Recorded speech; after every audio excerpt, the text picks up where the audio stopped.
Hello, Miami. This is Damian Pardo, and I'm District 2 Commissioner for City of Miami, and this is the We Can Do Better show. I'm here today with Adrian Plasencia, who's Assistant Fire Chief and Emergency Manager. And given hurricane season, given where we're at during this time of year, we thought it would be a good opportunity to just talk a little bit about preparation and how the city works, how the city handles these climate events, especially when it's hurricane-styled. And, you know, I figured we'd start with your background, like how'd you get here, Miami or your family? Absolutely. First of all, thank you for having me. It's an honor. Pleasure. So as mentioned, my name is Adrian Plasencia. I've been with the Department of Fire Rescue, City of Miami Department of Rescue for just over 25 years. That's all? Began in 1999, yes. So, you know, I've grown up in the city of Miami as far as in this department. It's been a great experience and learned a lot of things. You know, I started out as a firefighter, obviously, thankfully, and luckily moved through the ranks. I worked in professional standards as a chief of that division. I also had the honor of working as the fire marshal for the city of Miami for 5 years prior to this role. That's great. And then I was given the opportunity to become the chief of the Division of Emergency Management, which also entails being the emergency manager for the city of Miami. Each position has brought with it a plethora of experiences, challenges. It's been a great journey so far, and you know, I'm continuing to enjoying it and hoping that I continue to make a difference. Yeah, I know you're doing a great job. Thank you. Were you raised here in Miami? I was, yes. Which neighborhood? Where'd you grow up? At one point, I grew up. I've spent a few years by A Street and 50th Avenue, and then for a larger part of my life out west by Kendall. Oh, that's great. That's great. And how about when you first entered this role as emergency manager? Like, what did you find were some of your challenges?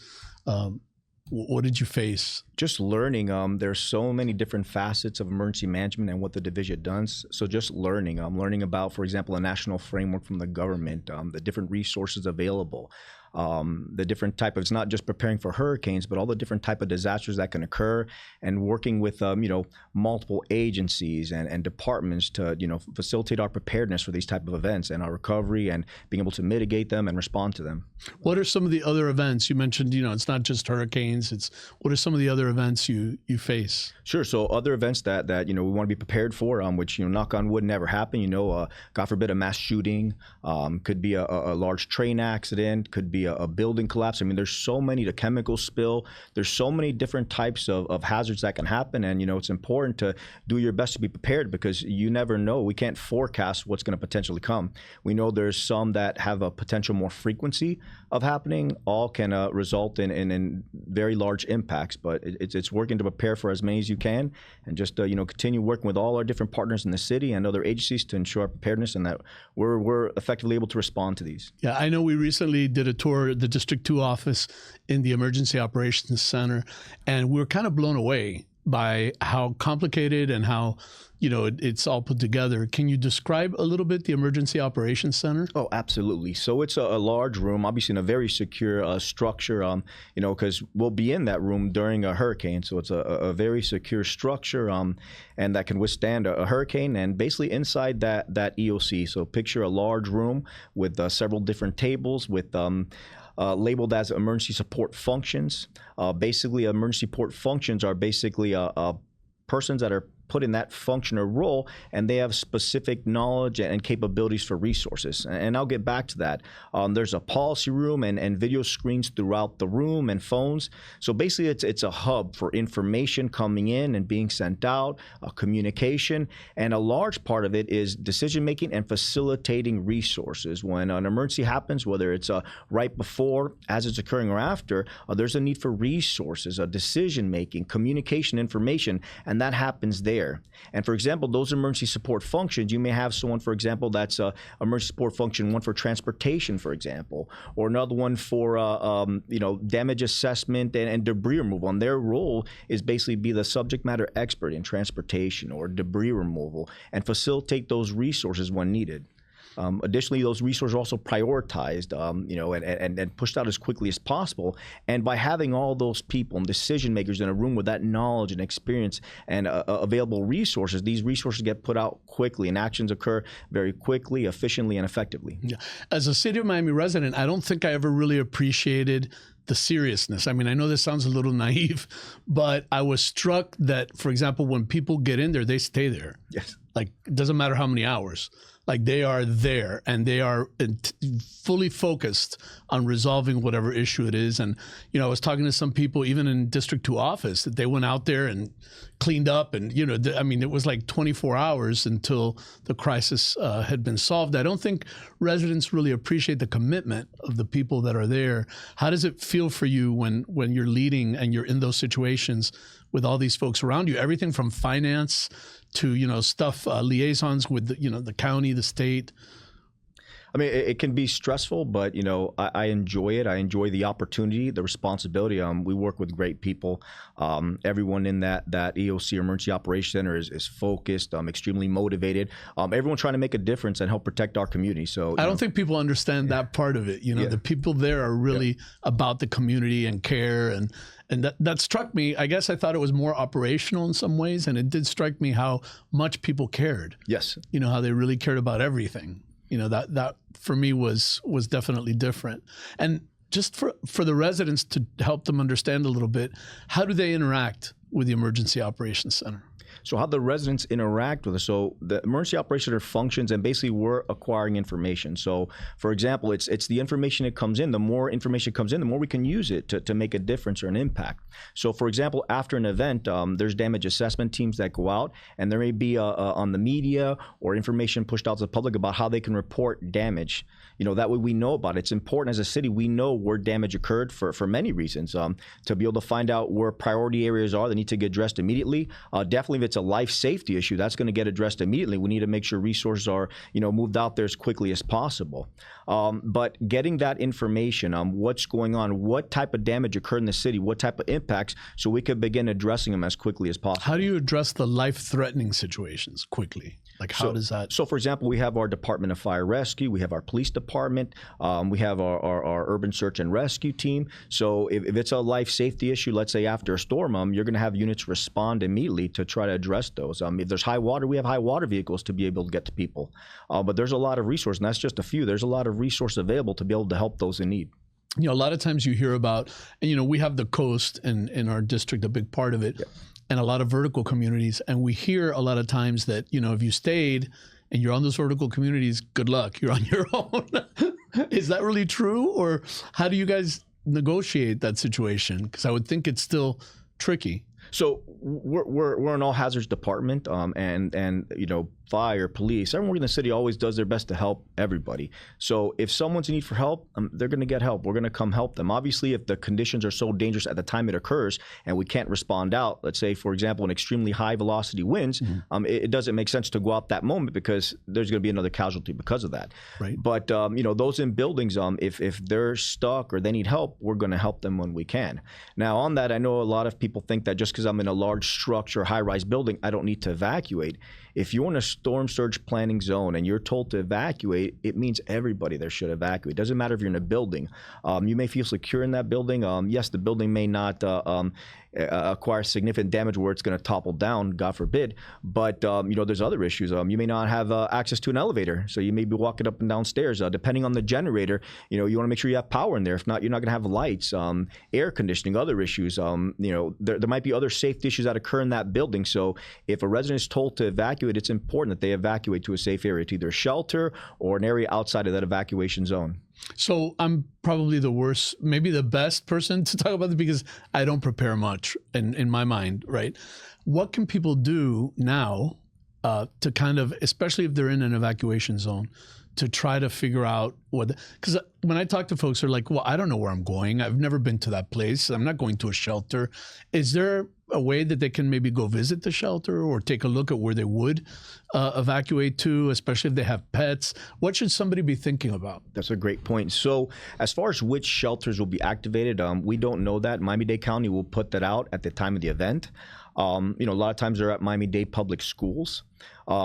However, highly recommended that you try to find a friend or family member that you can go to. That helps keep the shelters more available for other people that need it, as well as you'll also be very comfortable at a family or friend's residence. As far as pets, that's a great question too. You know, we don't want people not to evacuate to a shelter because they're concerned about their pets. Miami-Dade will announce pet-friendly shelters at the time of incident where people can bring their pets, so that way they can evacuate as well. When you think about the emergencies you've been involved with, what are some of the strangest or oddest things that maybe you didn't think?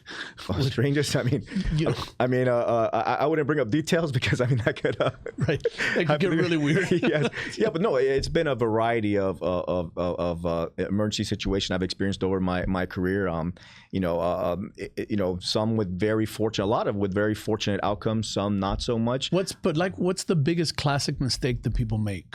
As far as just interacting or getting help when something's happening. When something happens, first, call 911 immediately. Time is your best friend. The sooner we can get you to help you, the better chance you have of survival. A heart attack, for example. If someone's having a heart attack, it's important that you don't start questioning yourself and trying to hold off till it gets worse. Call 911 immediately so we get to you and start helping you. And leave the door open. Hospital. Yes, leave a door open. Instructions if possible. Other things that are helpful if during a medical emergency, if you have the meds that you're taking available, it's great. So we know, and also we can give that to the hospital as well, so they're aware of your medical history, what medications you're taking, avoid any negative interactions with new medications. But yes, time is your best friend. Call 911 as soon as possible. That way emergency service can get there quickly to be able to help you. And so they should obviously have a list of medications, yes. and even if they're just evacuating. So if they're evacuating, and they should bring their medications with them. With them? Yes, absolutely. And like 2 weeks, I think, is what people say? So for hurricane preparedness, what we recommend is that for medications, you have 14 days or 2 weeks worth of medications, when it's prior to a hurricane coming. The reason for that is, as everyone knows, we live in a peninsula, and anyone's experienced a hurricane, whether it be a Category 1 or worse, is that, there's power outages. You may have difficulty accessing a pharmacy. So we want to make sure that you have your medications 14 days. That way, you can take the medications you need to stay healthy. And what else should you bring with you? Oh, there's a great, and I'm glad you asked that question. So the time to prepare for hurricane season is before hurricane season, and definitely before a hurricane. Right. So one of the biggest things is prepare disaster kit. You want to have medications 14 days prior to a hurricane comes. You want to have non-perishable food and water for 7 days. Water should be 1 gallon per person per day. Any important documents that. But like this is stuff you would take with you to the shelter? Stuff you would take to shelter. You would take minimal items to the shelter. So you're not going to take water. You wouldn't take. You wouldn't take a ton of water. You would take, any dietary needs. Forgive me, I didn't know you meant shelter. No. Just in general parents. But yeah, you take any dietary needs, comfort items, chargers, battery packs, things that you would need to be comfortable in a shelter. They do their best to make you comfortable there, but there's only so much they can do for so many people. So you want to bring as much as you can to be able to make sure you and your family are comfortable there. It makes sense. So in addition to non-perishable foods and water, in a disaster kit, what else would you want to? Battery-powered flashlights. You can look around. Candles, as we know, can be dangerous. A weather radio, so you can understand what the weather and get important information from like officials. those little crank radios that they sell? Yes. Okay. Exactly, yep. Have important documents in a sealable bag. That way they don't get wet or What damaged. are some important documents that they... Insurance papers, Social Security, anything you feel important that could be damaged by water. Because if water intrudes into your home, those documents can be damaged and, hopefully replaceable, but may not be replaceable. So like a will, anything like that too? Yep, exactly. Yeah. So. And when they interact with the Office of Emergency Management, is there a number that they access, or everything routes through 911? Or who should they be calling if it's not that much of an emergency, but it's still an issue that's hitting them? Perfect. So I know you said not the emergency, but it's an emergency. Obviously, any concern or potential concern for life safety or someone's life being in danger, call 911 right away. I think that's important, what you just said, because like in my mind, emergency is like it has to be a big deal. But you're saying don't let it be a big deal. Yep. If you're thinking about it, it's an emergency. Yep. Go ahead and make the phone call. Yep. A down power line, for example, call 911. That we can get there and make sure it's safe for you and for others around you. And then other issues. Let's say you have a tree that came down in an area on the street and you want to report it. You can call 311 to report it. We'll get that information. Like I mentioned, they'll be put out some information on where you can report damage. That will be also where you'd report that occurring. That way we're aware of it so we can address it. And just since I talked about trees, that's very important because one of the most important things to do after a storm for us is to clear roadways, major roadways. That way emergency services and integral resources can get to us and to you. So it's important that we clear major roadways. So if you see major roadways impeded or blocked, although we'll be conducting damage assessment with teams immediately after, report them so we can address them immediately. So always something in Miami is that road is not a city road, it's a county road, or that it's very confusing, the jurisdictions between the county and the city. How does that work during an emergency? Well, for an emergency, as far as like down trees, because we will respond no matter what. But as far as down trees, no, we will still respond, and at the city as a team, whether it be public. So they don't have to worry that the road is like a state road or it's just call us and we'll handle it. Yep, not for something that's blocking a road or obstructing a road. We need to get through there to be able to provide assistance. So we want those roads clears. Yeah, I know. With our district office, we encourage people in the district, in District 2, which is Morningside, Edgewater, downtown, Brickell, and Coconut Grove, to also reach out to their liaisons. In the case of Coconut Grove, Javier Gonzalez. In the case of downtown and Brickell, Alexandra Alexieva. And in the case of Morningside and Edgewater, Bradley Mills. So we want to make sure that there's also like another layer. We always want them to call 911, but to reach out to their liaison, because they may know of other things that are applicable in that specific area. Are the folks in emergency management also trying to do that in a more district-oriented level, or it's just emergency period? So as far as a district level, I mean, where the damage is, or it's being reported, prioritized as far as what occurred is a life safety issue, which will be resolved as soon as possible. But it's holistically, where are the issues? Prioritize them. There's only so many resources, and a lot of people want to do and make a big difference, but these resources need to be prioritized, decisions need to be made. So holistically, it's where are all the issues and which ones can we address or need to address immediately. And obviously, when the emergency hits, you get that initial big hit. What happens in the aftermath, and how do you interact with the state or with other authorities? So that's a great question. So immediately after storm, what we'll do is life safety assessment teams will go out. They include a fire inspector, police, code compliance officer, as well as a public works, a heavy equipment operator with a front loader backhoe, and they go out as teams and basically start canvassing the city, documenting damage on major thoroughfares, and those major thoroughfares are blocked. They will use that equipment to be able to move that out of the way. We also have cut teams that go out, fire, solid waste has them, public works, and with chainsaws and stuff to help also clear roadways. Debris management companies go out that are contracted, and solid waste works for them. So you have outside contractors that you also hire to start doing a lot of the work. And and the EOC, the emergency office, handles all of that?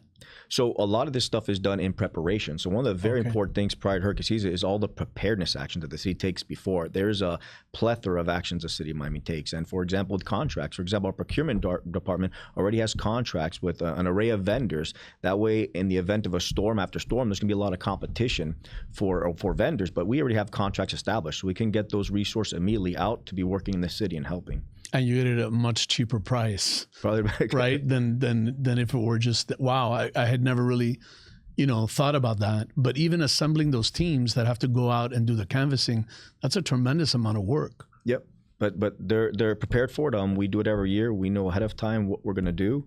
And it's part of preparing. We also have our fire rescue department right before a storm, aside from having high water vehicles and be prepared for emergency response, visit assisted living facilities to make sure they're okay, that they have a working generator and fuel. And then after the storm, they visit them again to make sure they're okay. So that was a big deal with the assisted living facilities not having generators and like the air conditioning, especially now that we're living with heat advisories every day. Are you guys prepared for that level? I mean, because that I know of, I was raised here too, but only in the last 2 years have I been seeing heat advisories, throughout the summer almost every day. Are we prepared for those living facilities and having generators and making sure that they have AC, or at least that they're, sufficiently equipped?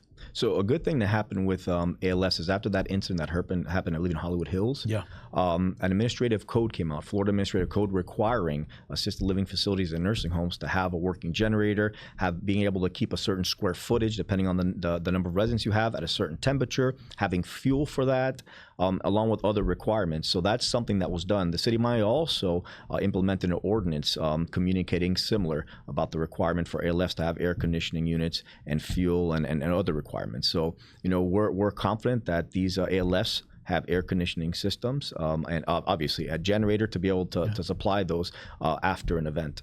And what if you have, for example, your mom or somebody in a home like that, and you're looking at an evacuation? Should you take that person with you somewhere else, or how do you deal with the elderly population that's more vulnerable? So for the elderly population that's vulnerable, I mean, first they should evacuate. So one of the very important things we should do is help each other. So if we see someone struggling, we should help them. Help your neighbors prepare for a hurricane. Help your neighbors after a hurricane. Check on them, especially our vulnerable residents. Make sure they're okay and do everything you can to help them. If you have a family member and you're going to evacuate, absolutely, you should take them with. Everyone should evacuate if you're told to evacuate. So if it's taking someone, you should take them with you. There is a program. It's called the Emergency Evacuation Assistance Program, and basically for those vulnerables that can't walk or get around, or that are have illnesses that they can go ahead and apply, and basically through the county system, you will be transported to a facility to help you during a storm, or which will happen prior to a storm. No, that's great. What about for that person who should evacuate, doesn't want to evacuate? Do you have any advice for, I know my father never would evacuate. He lived in Key Biscayne, and I'm like, Dad, I think you need to, evacuate. But yeah, no, it's important to evacuate. Sometimes I think people take it for granted that maybe they haven't experienced a very serious storm. You look at, for example, like a Hurricane Ian as a good example. That was a serious storm, and the impacts it could have had. What could have been done here? So sometimes people take for granted that they haven't experienced a large storm, and every time something comes by or comes close, it didn't hit us, or it was a light or a lower category. So they take that for granted, saying, hey, I was safe during this. I was fine. I shouldn't evacuate. But the answer to that is, if you're told to evacuate, it's for a reason. It's for your safety. There's a lot of thought and effort put into making that decision to tell you. I don't think evacuate. People appreciate that. Yes, that there's a lot of thought, effort, and safety. I mean, having done the tour and everything, I really am grateful, frankly, that there is that much effort and thought put into it. But also as a resident, I think you should do it, because you're putting a burden on all the system if you don't. Yep. And you happen to be caught in an emergency. Absolutely. Yep. There's only a certain amount of resources, and everyone, again, does their best to help as many people as they can. But the more issues there are, the more issues need to be addressed. So why be one of those issues? Keep yourself safe, your family safe, and evacuate when told. And when does that emergency condition start tapering down? When does that? So after a storm, immediately after a storm, when officials state it's safe, then people can come outside, but they got to do that cautious, because it's, as far as going home, you want to make sure you're allowed to go home. First, that official saying, hey, you should go home. It's okay to go home, but you want to also there's damage, down power lines. You shouldn't walk through water where you can't see through, because you can fall somewhere, get injured. A lot of injuries occur after hurricane as well. People trying to fix their home or from debris on the floor. So it's important that just because you're told to go back home, or you can go back home where it's safe, you need to also watch out for some of these dangers or hazards. How do you know, it's kind of a silly question too, that there's a down power line? I know you see it sparking, or is it sometimes not sparking, or should you treat every power line that's down as an active? Exactly what you said. Every power line that's down, treat as active. It doesn't have to be sparking. If you see a power line that's on the ground, stay away from it. Call us immediately to report it. That way we can make it safe and contact FPL, so FPL can come and mitigate. If it's an active line and it's touching water, and you touch that water, you're electrified? Oh, yes. Water is very conductive. Yes. If you see a power line in water, stay away from the water. And you shouldn't be walking through water anyway if you can avoid it. Wow. So just don't walk through water. If you can avoid it. I mean, I know it's hard to do when you're flooding, but wow, that's are there other tips like that going home, on the way home, that people should, I mean, you gave some very good ones, like don't try to fix something, that's just. Yeah, it's just be vigilant, be very careful, and like you mentioned, it's very hot outside, so we tend to want to go and start fixing things, which is great, fix things, but it's important to do it cautiously. It's very hot outside. You want to make sure you don't get dehydrated. Do everything as safely as possible. Any tools you're using, you just want to be as safe as possible. And with the state, when do they kind of fund some of these things, or do they provide support after as well? So yes, they'll provide support after as well. So basically, it's a large a group of resources, whether it be, we work with local, obviously Miami County, Miami-Dade County, state, and federal. So depending on what's needed, what resources are requested, those requests can come up through that chain to be able to get assistance. What is the easiest way for people to interact with the Office of Emergency Management directly? Directly, so I would say, directly, I would call 311 to report issues that would get addressed. I mean, we just had a lot of people calling, as you saw in the EOC. Although we have a good amount of people there, they're all working specific functions very, very diligently. To be getting, constant people calling, that would be difficult. We want the information. So we can address it, but they just can't, won't call the EOC. I mean, 911, that's your way to get help if it's a life safety or an emergency. 311 to report any issues. Other ways you report, like flooding, for example, is through IC Change. I was about to bring that up. The app. Yep. Right. IC Change. IC Change, report flooding. That's great. We see that. Public Works sees that. Public Works does a great job. They have stationary pumps. They also have portable pumps that they deploy to be able to help reduce flooding, vacuum trucks, and IC Change is monitored to be able to find out where some of these issues are occurring. I don't think people realize that either. So somebody can determine through IC Change and send a temporary pump. Well, they'll assess it first. So they'll send someone there and assess it, and then determine if there's a need for a temporary pump there. And if warranted, then yes, they can deploy a temporary pump. So IC Change could be as effective as making that phone call to 311? To an extent, yes, because it's monitored, yes. Okay. It's monitored. And if, for example, you make the call to 311, nothing's happening, Yeah. what should they do? I mean, I always encourage people to call the district office and talk, use those resources too, because it can hurt. It can only help, and usually it helps a lot. But is there other protocol that they should be thinking about? I would keep in mind that, be patient. If it's an emergency, call 911, but someone does be patient because, it's not that you're being neglected or ignored. It's that there's so much going on that some of these issues have to be prioritized for safety or have impacts. Like I said, if it's a small road versus a major thoroughfare that could lead to a hospital, that's going to be addressed first. So I would say be patient. If you report it, thank you. That is excellent that we know about it and it will get addressed, but just be patient because there's so much going on and that needs to be addressed. I think some of the frustration is, they may see flooding exactly in their area, but the flooding isn't being really caused there. It's, it's happening through the stormwater master plan in another area of town that they may not even think that that's impacting them. But there's no easy information to get it to them. So since they don't know, they're just kind of sitting there in, knee-high water, wondering why nobody calls them back. Yeah. So it's kind of just the way it is during an emergency, right? So that's where the patience comes in. So what they should see is, depending if it's reported, is they would potentially see a public works person, employee visiting that area and assessing what's going on, and then determining if if they're going to deploy a vacuum truck or deploy a portable pump or what actions would occur.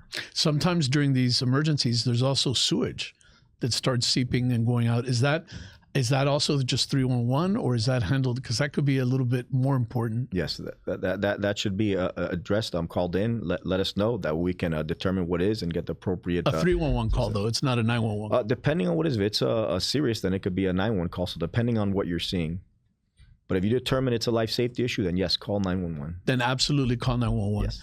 And to access, is there a website with these materials? I know I've seen cards that we've put out that lets people know what the items they should have in a disaster kit, that gives them a lot of great information.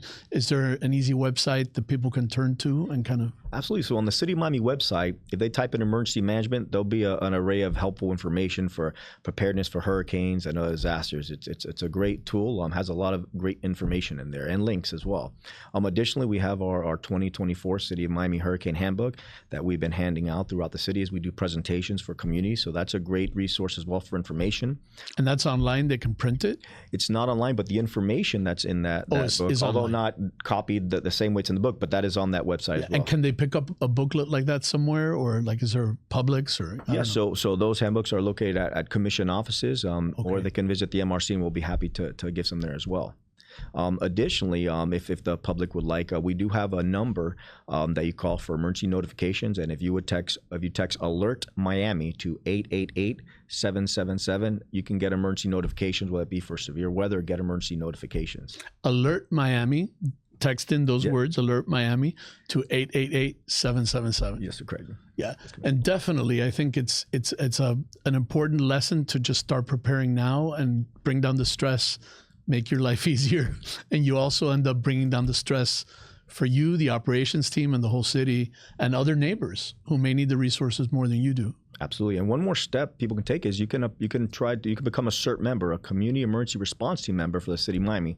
The City of Miami has a CERT team, Community Emergency Response Team, and basically, you'd take a class with us, and we'd teach you basically, basic first aid, CPR, and how to address a disaster. Basically, how to help yourselves, your family, your loved ones, and your community after disaster. I had no idea that's a CERT team, a Community Emergency Response Team. Yes, sir.